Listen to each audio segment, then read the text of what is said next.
Salutations, people of the internet. This is take number 2 of this video for the build log of the Star Trek Discovery USS Enterprise model kit. Because I forgot to press record the first time. And in that video, I poorly drilled the bottom dome hole for the wires, and I listed off my tools and materials. I'm going to list off my tools and materials. Again, toothpicks for the rear nacelle caps, more specifically the holes.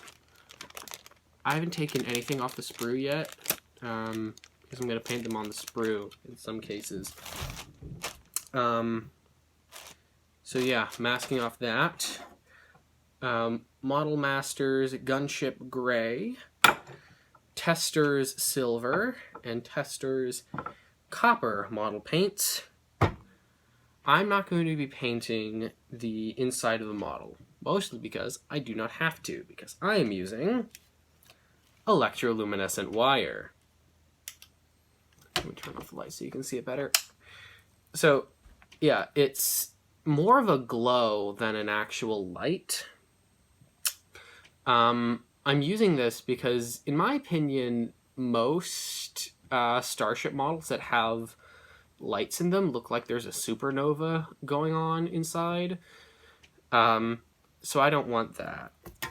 So, let me just... Oh, that's the wrong... So yeah, I also bought some blue for the nacelles.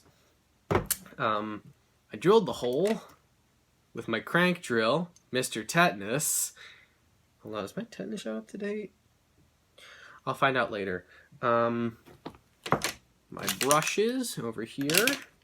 My painting tray, which I also sometimes use for water slide decals. What else is here? Oh yeah, the actual kit right here. So yeah. Saucer section. Yeah. Oh, and the glue. You know, glue is kind of important for these sorts of kits. So anyway, I'm going to put this back in, move this over here, just off camera. So yeah, that concludes this video. If you liked it, let me know. If you didn't like it, also let me know. If you have anything to say in the comments, say it in the comments. If you also want to call me an idiot, feel free to do that too. Have a good day, and thanks for watching.